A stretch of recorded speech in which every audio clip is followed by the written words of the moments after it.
사시사철 비가 오나 눈이 오나 항상 야구를 할 수 있는 곳이 있죠. 어디입니까? 고척 돔구장이 있죠. 자, 그런 돔구장은 또 어떻게 만들었을까? 그리고 끊임없이 아파트가 막 올라가고 있고, 뭐 대만의 백길 빌딩을 능가하는 게 아랍 쪽에 뭐 있고, 우리나라 롯데에도 큰 빌딩이 있고, 또 우리 한옥은 어떻게 그 우리의 사계절을 활용해서 집이 지어졌고, 그런 건축물 속에도 역시 과학이 살아있거든요. 그래서 이런 건축물들 속에 살아있는 과학들, 또 어떤 것이 있을까? 그런 내용에 대해서 우리가 한번 알아보도록 합시다. 세계적인 건축물도 있을 것이고, 여러분들이 로마 시대 때부터 지어졌던 것들도 있었을 것이고, 그 다음에 뭐 서구의 건축물, 우리의 뭐 남대문과 같은 건축물, 뭐 가옥도 있을 것이고, 이런 것들에 대해서 건축물들 속에 들어있는 어떤 과학성, 이것도 우리가 한번 알아보는 시간을 갖도록 하겠습니다. 지난 시간에 우리가 다리 이야기에 대해서 알아봤죠. 이번에는 건축하고 관련된 이야기를 해보려고 합니다. 건축과 관련된 이야기를 뭐 모두 다 하는 건 아니고 몇 가지 특징들만 잡아서 이야기를 해보려고 합니다. 자, 이번 시간에는 건축과 과학 중에서 실제로 건물에서의 어떤 구조라든가 이런 것들에 대해서 우리가 알아보려고 합니다. 건축 이야기 넘어가도록 하겠습니다. 자, 건축하면은 여러분들 여행 다닐 때 소위 콜로네이드, 기둥들의 이게 기둥들이 쭉 줄 서 있다. 열주라고 하는 그런 것들을 여러분들이 많이 본 기억이 나실 겁니다. 열주. 자, 열주가 보통 기둥에 많이 쓰이는데 어떤 역할을 하는지 한번 보도록 하겠습니다. 그러기 전에 열주들이 어디에서 여러분들이 봤음직한가를 한번 훑어보도록 하겠습니다. 어딘 것 같아요? 예, 언젠가는 우리 가보게 되겠죠? 파르테논 신전. 여기 보면 이런 걸 다 열주라고 합니다. 이렇게. 예, 콜로네이드. 쭉 서 있는 거.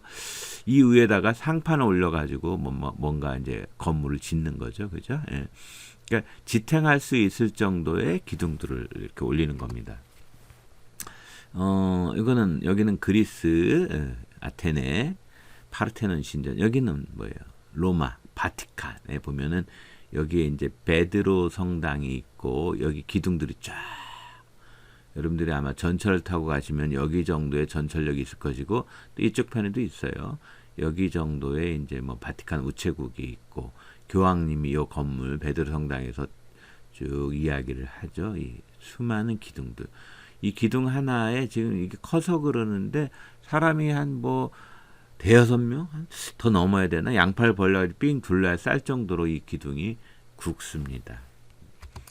자, 이거 여기는 아직 안 가본 사람도 있을지 모르겠는데 한번 가까운 데 있으니까 가보세요. 덕수궁의 석조전, 우리나라 최초의 서양 근대 건물 이런 거 기둥들 열주라고 합니다.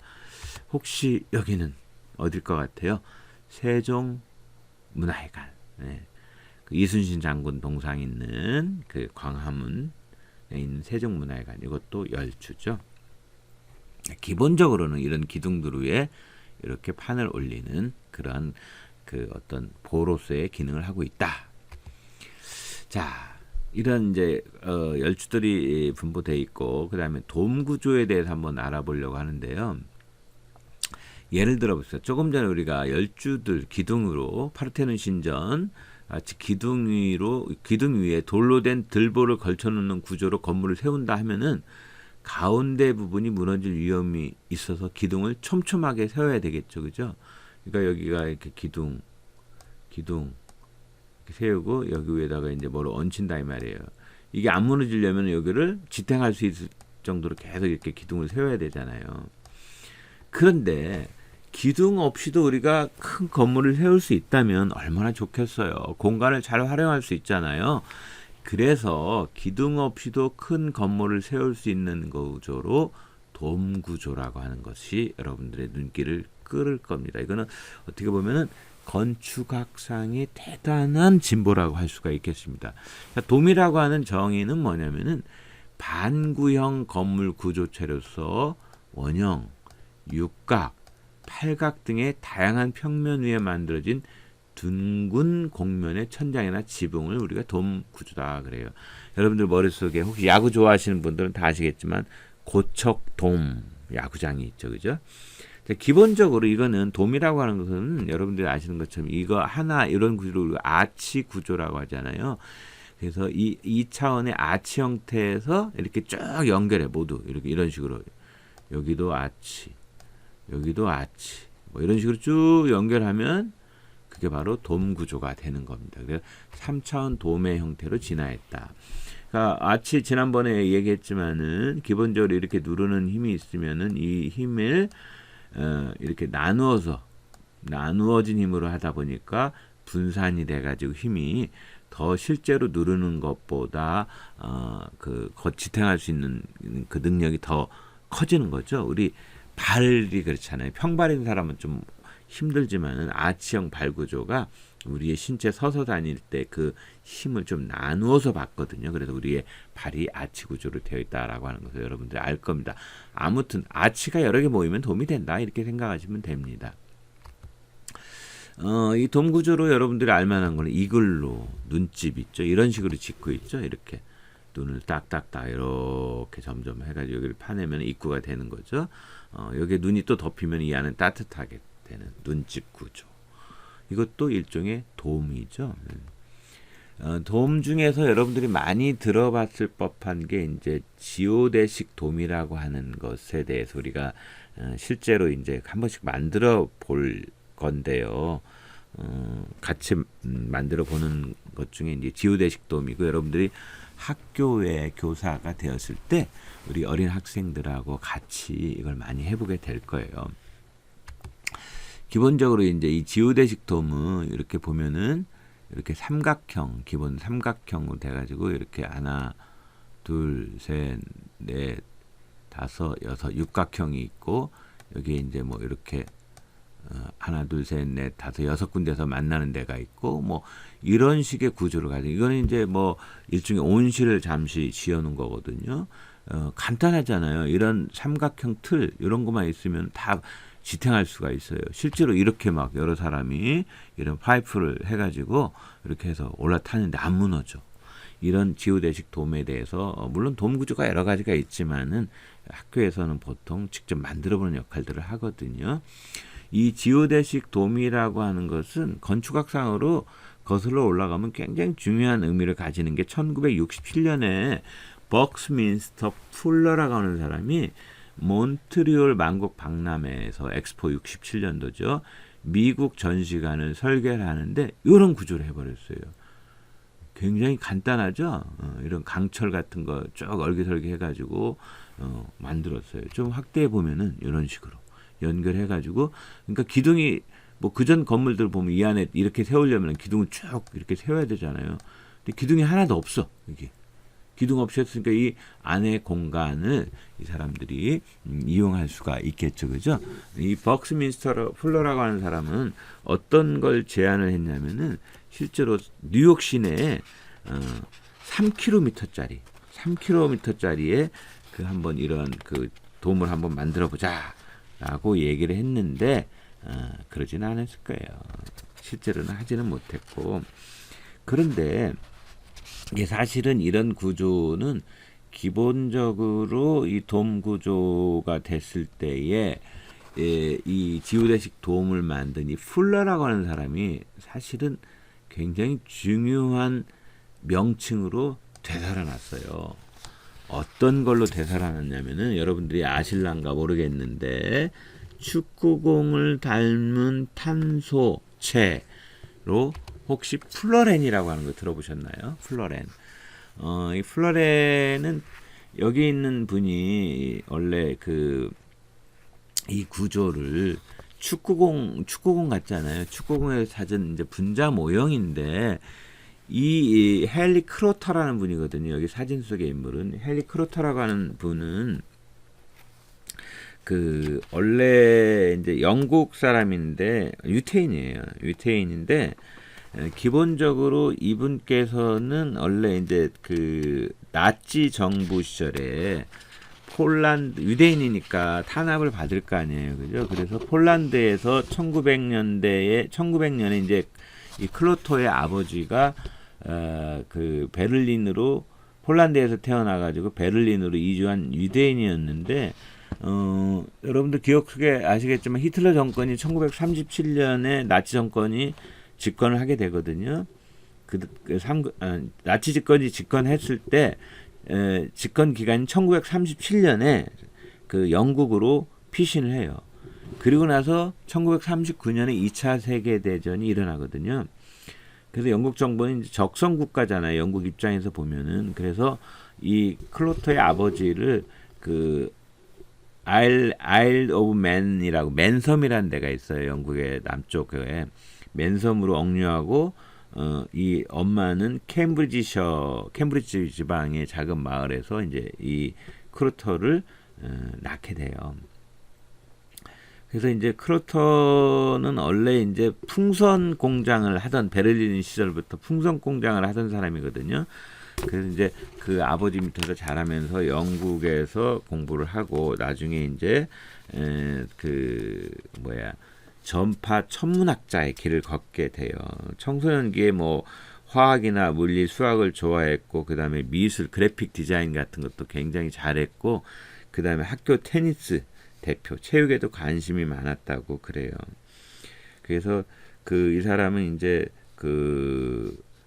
당시에 영국에서 화학적으로 제일 유명한 세필드 대학으로 진학을 해가지고 거기서 이제 공부를 하게 되는데 실제로는 이 사람이 주로 이제 그 분석화학, 물리 뭐 이런 것들 소위 분광학 이런 것들을 가지고 박사를 받거든요. 근데 분광학이라고 하는 것은 빛을 쏴서 물질이 방출하거나 흡수하는 스펙트럼을 연구하는 거잖아요. 그러면서 이 사람이 우주 연구를 하게 돼요. 그래서 전파 천문학자다 이런 말을 하게 되는데 이 사람이 나중에 이제 그 우주를 연구하다 보니까 우주의 그 물질 중에서 탄소라고 하는 것에 주목을 하면서 이 사람이 이제 소위 성간물질, 우리 우주에 있는 성간물질을 탄소 골격을 연구를 하다가 미국 텍사스 휴스턴에 있는 아주 명문대학인데 라이스 대학을 찾아가게 돼요. 왜 찾아가게 되냐면은 이 라이스 대학에 스몰리라고 하는 학자하고 여기 릭 스몰리가 있죠. 그 다음에 로버트 컬이라고 하는 학자가 어떤 거를 연구하고 있었냐면은 실리콘이라든가 게르마늄 같은 걸로 반도체 실험을 진행을 하고 있는 것을 알아서 이 사람들을 찾아가고 이 사람들이 이제 우주의 근원으로서의 어떤 탄소에 주목을 하면서 그 흑연이 당시에는 이제 탄소화합을 하면 흑연하고 다이아몬드 정도 알게 되는데 흑연의 레이저 빔을 쏴가지고 기화시킨 데 남는 잔여 성분의 화학 성분을 분석을 하면서 그때 새로운 물질을 발견했는데 그게 탄소 60개로 되어 있는 플로렌이라고 하는 물질이에요. 자, 조금 전에 제가 플러라고 하는 사람 얘기했었죠. 앞 화면에서 플러를 기억해야 된다고 그랬죠. 벅스민스터 플러.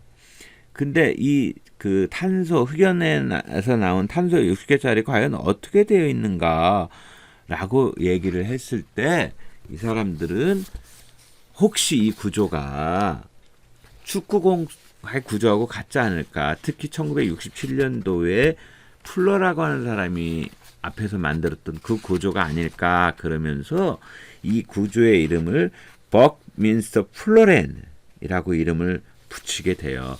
렌을 붙이는 건 원래 복수라고 그래요. 그래서 벅민스터 플러의 이제 복수 개념으로 플러렌 이렇게 붙였고 그래서 플러렌이 된 거예요. 그러니까 이것의 구조가 이렇게 돼 있을 것이다. 이게 이제 축구공이잖아요. 여기 보면 이건 맥각형이에요. 하나, 둘, 셋, 넷, 다섯.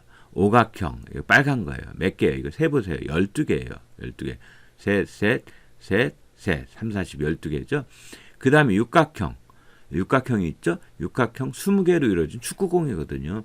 이렇게 이 구조가 이렇게 생겼을 것이다 라고 예측을 하게 되는 거예요.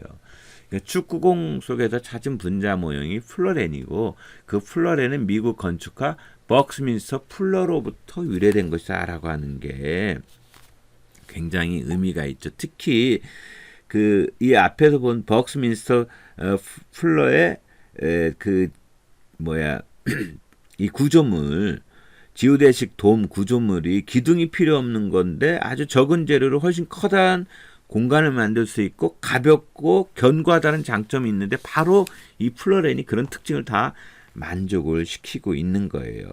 그러니까 대단한 거죠. 그 이후에 이제 뭐 탄소 60개짜리의 그 이런 탄소화물만 있는 것이 아니고 탄소 70개, 탄소 84개 뭐 쭉쭉쭉 여러 개가 있다라는 것이 나중에 또 발견이 되기도 해요. 그 저는 이제 제가 생물 선생인데 리차드 도킨스라고 하는 이기적 유전자로 유명한 사람이 진화생물학자죠. 이 클로터라고 하는 사람에 대해서 이런 이야기를 해요. 클로터는 우주 어딘가에 만일 외계인이 있다면 그 생명체도 틀림없이 탄소화합물일 것이라고 다른 어떤 원자도 탄소를 대신하지 못할 것이다 라고 항상 말했다고 그래요. 그래서 실제로 이렇게 탄수에 즉 우주의 성간 대기 속에 플로렌이라는 물질이 무수히 존재할 거라고 하는 데서 이렇게 관심을 가지게 된 거죠. 한마디로 얘기하면 저 은하에 온통 축구공이 떠다니고 있을 것이다 라고 생각하면 돼요. 왜? 이 플로렌 구조가 축구공 구조니까. 그래서 대단한 발견이죠. 이 플로렌은 쓰임새가 이렇게 많아요. 스펀지 용품, 테니스 라켓, 골프채, 골프볼, 볼링볼, 스키 왁스, 화장품. 왜냐하면은 나노 과학을 처음 시작한 게 이 플로렌이라고 생각하면 되거든요. 이 작은 공간 안에 축구공 같은 공간 안에 여러 가지 물질을 이렇게 집어넣어 가지고 쓸 수도 있고 뭐 다양하게 쓸 수가 있거든요. 그래서 대단한 발견이고 자 건축물에서 화학의 구성 성분의 구조를 알아냈다라고 하는데 상당히 의미가 있는 거죠, 그죠? 자 그래서 혹시 시간이 되면 이게 여기 뒤에 사람이 있죠? 사람이 이게 제주도에 있는 탐나중학교 팀들이 만드는 건데요. 이거를 직접 이런 걸 연결해 가지고 만드는 거예요. 이 사람이 여러 명이 들어갈 수가 있죠. 근데 사실은 여러분들하고 하려고 했던 건 뭐냐면은 이걸 하려고 합니다. 요거. 여기 이제 4D 프레임이라고 해요. 스트로 있잖아요. 스트로를 가지고 이런 구조물을 만들 수가 있어요. 이걸 크게 하면은 이런 구조가 되는 거고 여기에 아까 비닐하우스처럼 뭘 씌우면은 그게 비닐하우스가 되는 거예요. 지오대식 돔 만들기. 또 이제 스타돔이라고 하죠. 별 모양이 생기는 돔 만들기. 다 이런 거하고 관계가 있습니다. 어떻게 만드냐면 이게 이제 1층짜리, 2층짜리, 3층짜리, 4층짜리, 5층짜리다, 6층짜리다라고 생각해 보면은 1층짜리를 어느 크기로 만들 것이냐라고 하는 것을 요 사이트에 가면 다 계산을 해줘요. 여기를 가면 한번 가볼까요? 이 사이트에.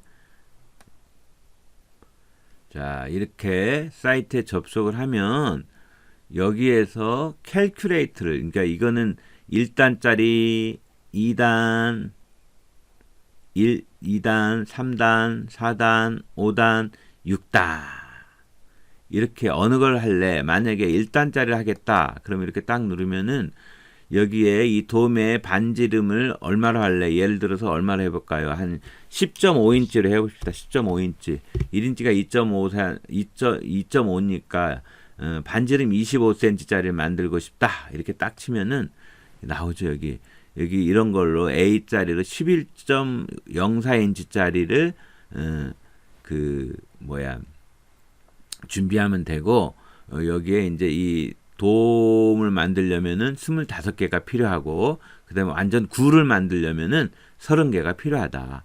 그다음에 요거는 여기에 이제 예를 들어 여기 뭐 하나, 둘, 셋, 넷, 5개잖아요.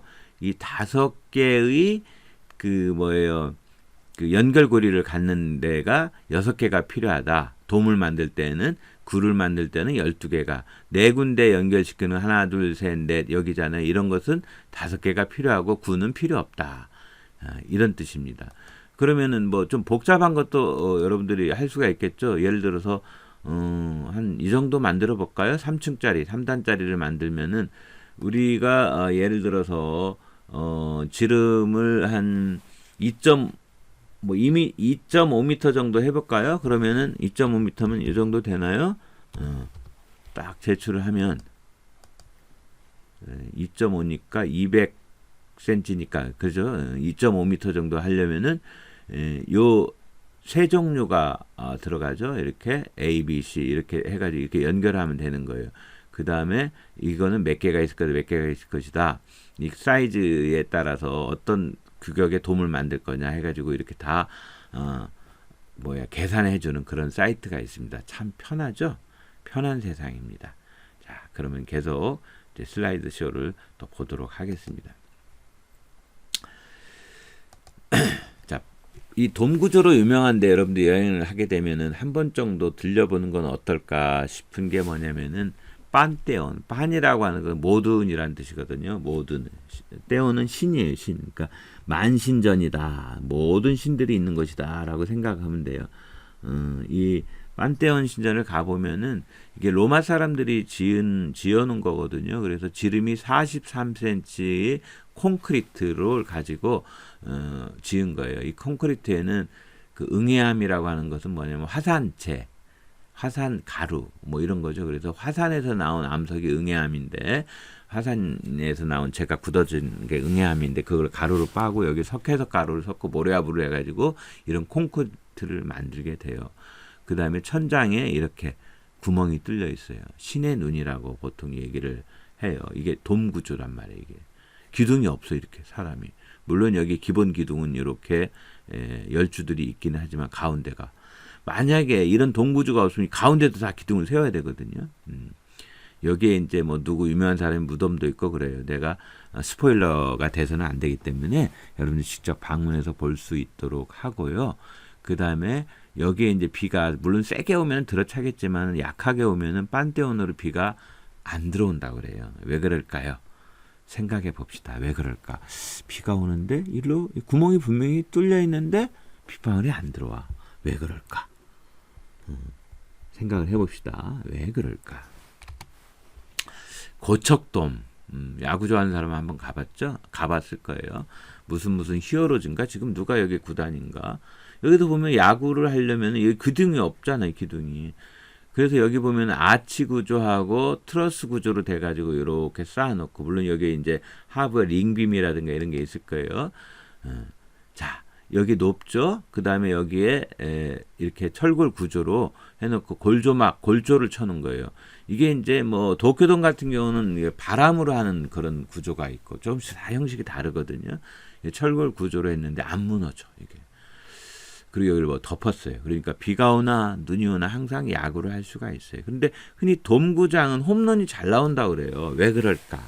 아까 이야기한 요거 어떤 거? 왜 여기로 비가 안 들어올까 하고 같은 개념입니다. 왜 돔구장은 홈런이 잘 나올까? 여기는 사람들이 막 막혀 있으니까 어떻게 돼요? 온도가 올라가겠죠. 그러면 온도가 올라가면 상승기류가 발생하죠. 상승기류가 발생하니까 여기서 딱 쳤어. 기류를 타고 홈런이 더 잘 나온다. 그 다음에 외부로부터의 바람이 안 들어오니까 그 풍압, 외부로부터 들어오는 풍압, 외부에서 막 공이 날아가려고 하는데 그걸 누른다 이 말이에요. 그런 풍압이 감소돼서 바람의 압력이 감소돼서 홈런이 잘 나오는 건 아닐까 이렇게 보고 있습니다. 자, 아치 구조로 유명한 게 또 콜로세움 이렇게 보면은 여기 우리 남대문, 숭례문 여기도 이런 구조가 있죠. 여기서 힘이 있고 여기 이제 아치 구조 했기 때문에 힘이 또 분산이 된다. 이게 쐐기종이라고 그래. 쐐기라고 그랬죠. 쐐기. 그죠? 키스톤, 종석이라는 말을 쓰는데 그러니까 안 무너지는 거예요. 여기 콜로세움이 지금 이렇게 있고 이걸 옆에서 보면 서로 이렇게 서로 밀어주면서 힘을 보강해주면서 안 무너지게 하는 그 구조로 되어 있습니다. 일부 무너져 있지만 이 안에 여기서 이제 입장권을 사가지고 이렇게 해서 계단으로 올라가도록 되어 있습니다. 한 번씩 가보도록 하십시오. 그 다음에 이제 고딕 건물, 최근에 불난 노틀담 대성당, 여기 보면은 여기에는 높고 뾰족한 아치의 고딕 건축물이 있는데 여기서 플라잉 버트레스가 그 특징이다 그랬어요. 이거는 이제 뭐 이렇게 떠 있는 부채인데 이런 것들, 이런 걸 해가지고 이런 거 있죠, 이거. 그래서 힘을 지탱을 함으로써 안 그러면은 여기 다 기둥을 다 박아야 되잖아요, 계속. 그럼으로써 이 가운데 공간이 넓어지고 또 이런 작은 기도실들은 뭐 이때 문화가 귀족은 지들끼리만 예배를 드고 싶었나 보죠. 그래서 큰 성당에 가보면 서양 성당에 가보면 기도실이 중간중간에 있잖아요. 그래서 이런 플라잉 버트레스가 있기 때문에 이렇게 공간이 생기고 이런 거 말하는 겁니다. 공간이 생기다 보니까 이런 기둥이 없어도 안 무너지게 하는. 그래서 이렇게 공간이 넓어지고 그 다음에 그러다 보니까 공간이 많다는 얘기는 빛이 들어올 수 있도록 해주는 곳이 또 생길 수 있다. 그런데 이런 스테인드 글라스로 이렇게 만들어서 휘황찬란하게 이 부분이 그렇죠? 이런 것도 우리가 볼 수 있습니다. 그 다음에 이제 이건 런던에 있는 세인트폴 성당인데 여기 성당 내에서 건축물을 지을 때 이 안에서 소리가 어떻게 잘 전달이 되도록 하는가. 소리의 반사도 신경 써야 되겠죠. 건물의 형태, 소리의 전달에 영향을 미치겠죠. 벽의 구조, 그렇죠. 내부 재료, 돌로 되어 있느냐, 나무로 되어 있느냐, 그 다음에 돌로 지어도 바깥에 예를 들어서 양탄자 같은 걸 까냐 안 까냐. 여기 이제 여기 그 휴스포링 갤러리 속삭임의 공간. 중국에도 이제 천당공원 가면 이쪽에서 얘기하면 이쪽 끝에서 들리는 경우가 있어요. 이렇게 굴곡이 돼 있는데 여기도 마찬가지로 소리가 이렇게 여기서 얘기해서 여기다 하면은 이 끝에 가 있는 사람이 들을 수 있는. 이쪽에서 벽 대고 얘기했는데 여기서 듣는. 반사를 이용하는 거죠. 이런 것들도 이제 건축물에 신경을 써야 되겠죠. 우리의 한옥도 괜찮은 집이죠, 그죠? 우리의 한옥은 여기서 구들에다가 따면 불을 지피면은 이게 공기가 이렇게 지나가면서 데피고 이렇게 나가도록 되어 있는 온돌 형식이죠. 참 훌륭한 시스템이에요. 게다가 우리의 한옥에 보면은 겨울에는 이 처마라고 하는 것이 뭐냐면은 겨울에는 태양의 고도가 낮잖아요. 이렇게 들어오죠. 여름엔 태양의 고도가 높잖아요. 그죠? 그래서 결국에는 이런 각도를 해가지고 기본적으로 겨울에는 태양의 빛을 많이 받도록 여름에는 적게 받도록 해가지고 그러니까 결국 앉았을 때 머리가 반사광의 범위 안에 들어오도록 함으로써 겨울에는 따뜻함, 그 다음에 여름에는 시원함을 유지시켜주도록 하는 아주 훌륭한 구조입니다. 우리 한옥의 구조도. 초고층 빌딩들이 계속 올라가고 있죠. 엄청나게 올라가고 있어요. 이때 제일 중요한 거는 이런 링빔, 코어, 벽 해고 이걸 받을 수 있는 그 힘을 받을 수 있는 것들이 여기 이렇게 뭐예요? 지탱이 돼야만이 되겠죠. 그렇지만 무엇보다도 중요한 건 뭐예요? 내진 설계예요. 지진이 많이 생기는데 흔들흔들 다 무너지잖아요. 내진 설계는 크게 세 가지 방식이 있어요. 지진이 이렇게 떨린다 했을 때 지진을 제거하는 재진과 있고 이겨내는 내진이 있고 면 구조물로서 하는 거. 그래서 이제 먼저 내진 설계는 구조물의 강도나 유연성을 증가시켜 가지고 구조물 자체의 내력으로 지진에 대항하는 개념이에요. 튼튼하게 짓는다 이런 뜻이에요. 면진이라고 하는 것은 구조물과 집안 사이에 이런 고무나 이런 거 패킹 떠 있는 거죠, 그죠? 그래서 집안의 진동이 구조물에 전달되는 정도를 조금 낮추는 거. 이게 뭔가 그 충격을 흡수하는 장치를 준다는 얘기죠. 그 다음에 재진은 구조물의 진동을 제어하기 위한 장치나 기구를 설치하는 거예요. 대표적인 게 여러분들 대만에 가면은 타이페이 빌딩에 가면은 돈 내고 쫙 가면은 위에서 보면 이런 큰 걸 볼 수가 있어요. 이게 뭐냐면은 만약에 이쪽으로 흔들린다 그러면 이게 전체 건물의 1% 정도의 무게라고 그래요. 1로 흔들리면은 이쪽 방향으로 이쪽 방향으로 가도록 진동이. 그래서 동조 질량 감색이다. TMD라는 말을 쓰고 있어요. 일종의 재진 설계입니다. 뭐 시간이 많이 지났지만은 앞으로 건축은 이렇게 친환경 건축이 될 거라고 봅니다. 지속 가능한 친환경 에너지 도시를 추구하는 방향으로 우리 노원구에 가면 에너지 제로 아파트가 있거든요. 그래서 에너지 제로 하우스 해야 되겠고 신재생 에너지를 어떻게든 적극적으로 이용하는 물론 이제 친환경 전기차라든가 이런 거를 수소차 이런 걸 이용할 수 있는 그런 그 건축물의 조화를 이루어야 되고 대중교통이나 자전거 도로를 확충한다거나 그 이런 에너지 재활용 문제 이거 뭐 태양 전지판 마찬가지고 이런 친환경 건축이 우리가 추구해야 될 건축이 아니겠느냐라고 하는 것을 메시지를 전달하면서 건축과 과학에 대한 이야기를 마치도록 하겠습니다. 수고하셨습니다.